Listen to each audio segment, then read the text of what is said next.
जय हिंद दोस्तों, आप सभी लोगों का आपके अपने YouTube channel GK learning education में स्वागत है। दोस्तों, आज के वीडियो में हमने जीके हिस्ट्री के टॉप 20 क्वेश्चन इस वीडियो में कवर किए हैं, जो आपकी परीक्षा के लिए काफ़ी मोस्ट इम्पोर्टेंट होने वाले हैं, क्योंकि दोस्तों ये क्वेश्चन परीक्षा में बार बार पूछे जाते हैं। दोस्तों, आप लोगों को वीडियो को पूरा देखना है। और दोस्तों, यदि आप लोग हमारे चैनल पर नए हैं तो प्लीज़ चैनल को सब्सक्राइब जरूर करें। चलिए दोस्तों, वीडियो को स्टार्ट करते हैं।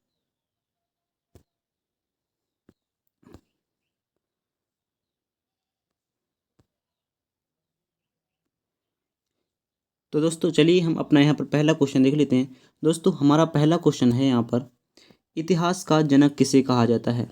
तो दोस्तों, आप लोग बताएंगे कि इतिहास का जनक किसे कहा जाता है। ऑप्शन नंबर ए, हेरोडोटस को।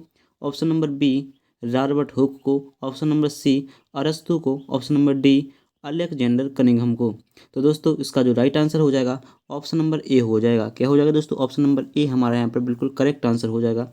आप लोगों को इस क्वेश्चन को याद रखना है। और दोस्तों, जो रॉबर्ट हुक हैं, उन्होंने कोशिका की खोज की थी।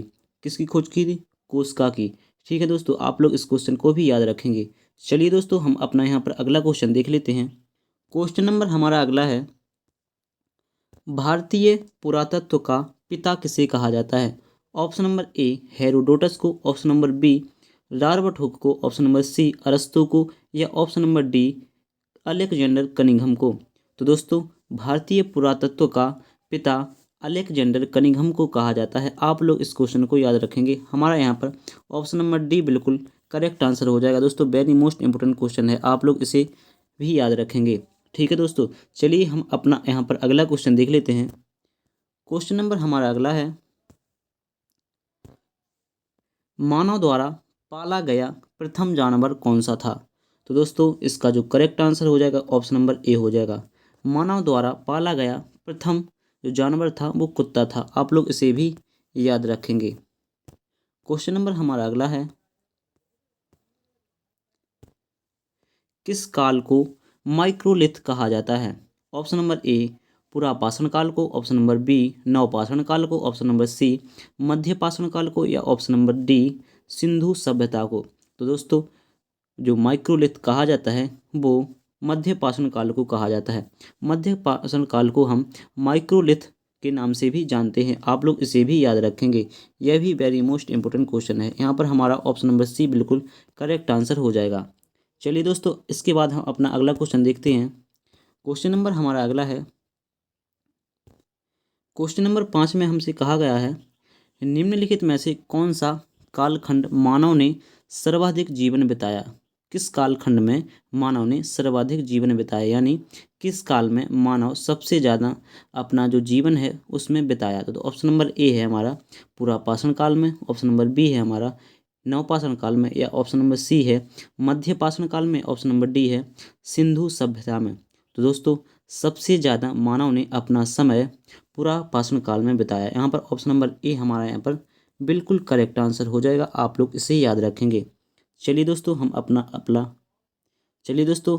हम अपना यहाँ पर अगला क्वेश्चन देखेंगे। क्वेश्चन नंबर हमारा अगला है, मानव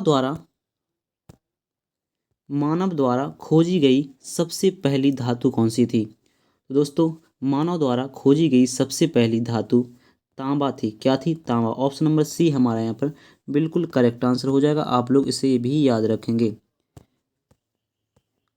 दोस्तों, अगला क्वेश्चन है हमारा, क्वेश्चन नंबर हमारा अगला है, सबसे पहले चावल के साक्ष्य कहाँ पर देखने को मिले थे। Option number A, Koldihwa. Option number B, Burzahom. या ऑप्शन नंबर सी, मेहरगढ़। या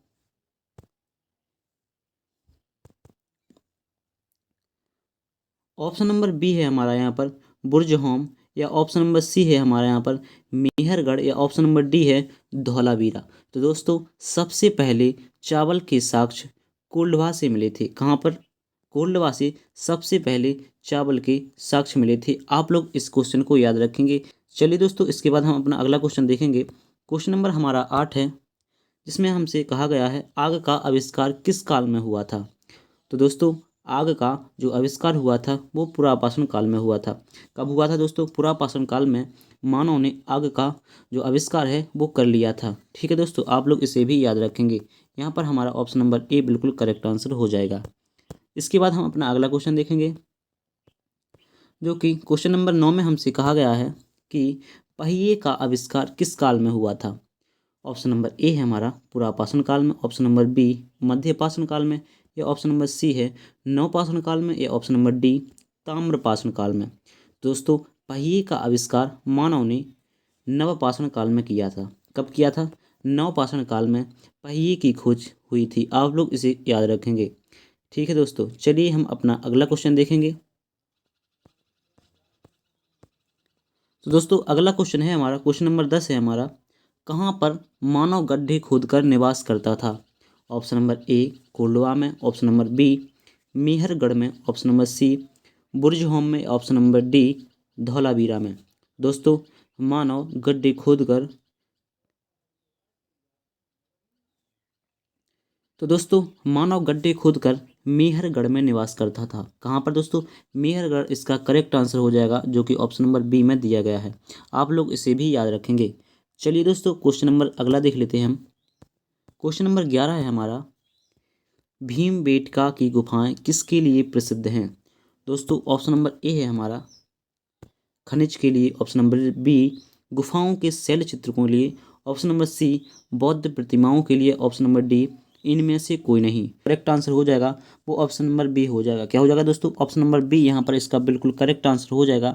जो भीमबेटका की गुफाएं हैं वो गुफाओं के शैल चित्रों के लिए प्रसिद्ध हैं। आप लोग इसे भी याद रखेंगे। इसका ऑप्शन नंबर बी बिल्कुल करेक्ट आंसर हो जाएगा। आप लोगों को इसे याद रखना है। क्वेश्चन नंबर हमारा अगला है, राष्ट्रीय मानव संग्रहालय कहाँ स्थित है। तो दोस्तों, राष्ट्रीय मानव संग्रहालय भोपाल में स्थित है। कहाँ है दोस्तों? भोपाल में स्थित है। आप लोग इसे याद रखेंगे। हमारे यहाँ पर बिल्कुल बी बिल्कुल करेक्ट आंसर हो जाएगा। चलिए दोस्तों, इसके बाद हम अपना अगला क्वेश्चन देखेंगे। दोस्तों, हम अपना अगला क्वेश्चन देखेंगे। यह वेरी मोस्ट इंपोर्टेंट क्वेश्चन है। राख का टीला निम्नलिखित में से किस नवपाषाणिक स्थल से संबंधित है। तो दोस्तों, आप लोग बताएंगे। तो दोस्तों, इसका जो करेक्ट आंसर हो जाएगा ऑप्शन नंबर बी हो जाएगा। क्या हो जाएगा दोस्तों? ऑप्शन नंबर बी यहाँ पर इसका बिल्कुल करेक्ट आंसर हो जाएगा। राख का टीला निम्नलिखित में से नवपाषाणिक स्थल से संबंधित है। जो अभी नया नवपाषाणिक स्थल है वो संगन कल्लू है। क्या है दोस्तों? संगन कल्लू इसका बिल्कुल करेक्ट आंसर हो जाएगा।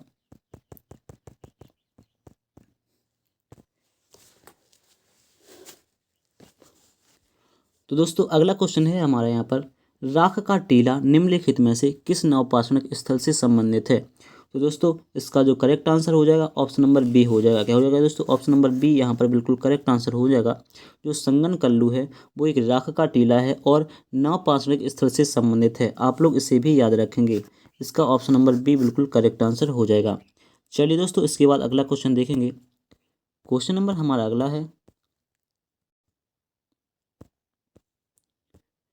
रॉबर्ट बुरुसफुट थे। तो दोस्तों, हमें इसका आंसर बताना है। यह question very most important question है। मोस्ट इंपोर्टेंट क्वेश्चन है, आप लोग इसे याद रखेंगे। दोस्तों, ऑप्शन नंबर ए में है हमारा भूगर्भ वैज्ञानिक थे, ऑप्शन नंबर बी पुरातत्व वैज्ञानिक थे, ऑप्शन नंबर सी एक इतिहासकार थे, या ऑप्शन नंबर डी पुरा वनस्पति शास्त्री थे। दोस्तों, इसका जो करेक्ट आंसर हो जाएगा वो रॉबर्ट बुरुसफुट थे। एक कौन थे दोस्तों?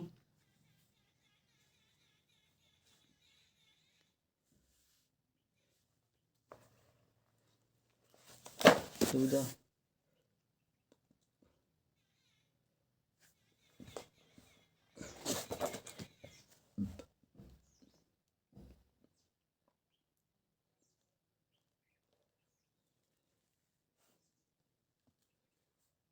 रॉबर्ट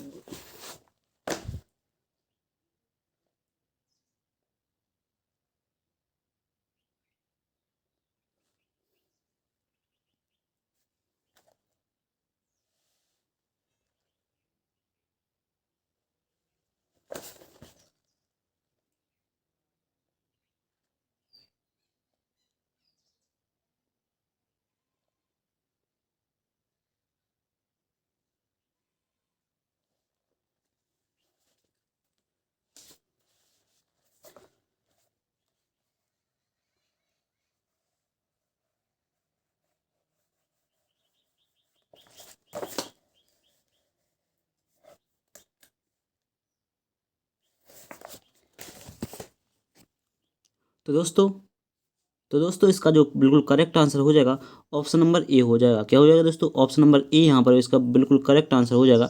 रारबर ब्रुसफुट थे एक भूगर्भ वैज्ञानिक। क्या थे दोस्तों? भूगर्भ वैज्ञानिक थे। तो दोस्तों इसका जो बिल्कुल करेक्ट आंसर हो जाएगा ऑप्शन नंबर ए हो जाएगा। रारबर ब्रुसफुट एक भूगर्भ वैज्ञानिक थे। कौन थे दोस्तों? भूगर्भ वैज्ञानिक। आप लोग इस क्वेश्चन को याद रखेंगे। ठीक है दोस्तों, चलिए हम अपना अगला क्वेश्चन देख लेंगे। क्वेश्चन नंबर हमारा अगला है, भारतीय उपमहाद्वीपों में कृषि के प्राचीनतम साक्ष्य कहाँ से प्राप्त हुए थे? ऑप्शन नंबर ए ब्रह्मगिरी से, ऑप्शन नंबर बी कोल्डवा से, ऑप्शन नंबर सी बुरजहोम से, या ऑप्शन नंबर डी मेहरगढ़ से। तो दोस्तों इसका जो करेक्ट आंसर हो जाएगा ऑप्शन नंबर ए हो जाएगा। ब्रह्मगिरी से भारतीय उपमहाद्वीप के कृषि के प्राचीनतम साक्ष्य प्राप्त हुए थे। आप लोग इसे भी याद रखेंगे। ऑप्शन नंबर ए इसका बिल्कुल करेक्ट आंसर हो जाएगा। चलिए दोस्तों हम अपना अगला क्वेश्चन देखेंगे, जो कि वेरी मोस्ट इंपोर्टेंट क्वेश्चन है। थ्योरिकल क्वेश्चन है, आप लोग इसे याद रखेंगे। थ्योरिकल बेस्ड क्वेश्चन है, आप लोग इसे याद रखेंगे। हड्डी से निर्मित आभूषण भारत में मध्य पाषाण काल के संदर्भ में कहाँ से प्राप्त हुए थे? ऑप्शन नंबर ए सराय नराय से,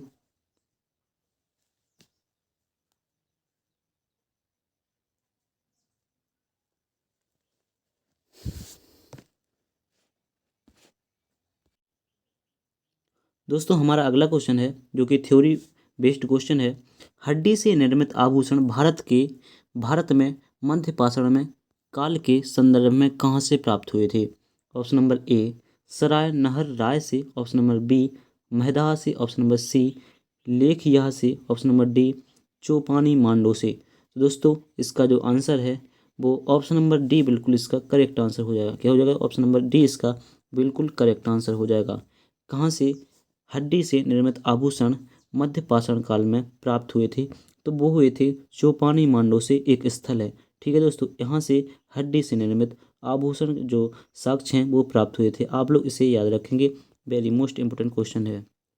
क्वेश्चन नंबर हमारा अगला है, निम्नलिखित में से किसको चालकोलिथिक युग भी कहा जाता है? दोस्तों अगला क्वेश्चन है हमारा यहाँ पर, निम्नलिखित में से किसको चालकोलिथिक युग भी कहा जाता है? तो दोस्तों ऑप्शन नंबर ए है हमारे यहाँ पर पुरापाषाण युग को, ऑप्शन नंबर बी ताम्रपाषाण युग को, ऑप्शन नंबर सी नवपाषाण युग को, ऑप्शन नंबर डी लौह युग को। तो दोस्तों इसका जो करेक्ट आंसर हो जाएगा ऑप्शन नंबर बी हो जाएगा। ताम्रपाषाण युग को चालकोलिथिक युग भी कहा जाता है। यह भी वेरी मोस्ट इंपोर्टेंट क्वेश्चन है, आप लोग इसे भी याद रखेंगे। क्वेश्चन नंबर हमारा अगला है,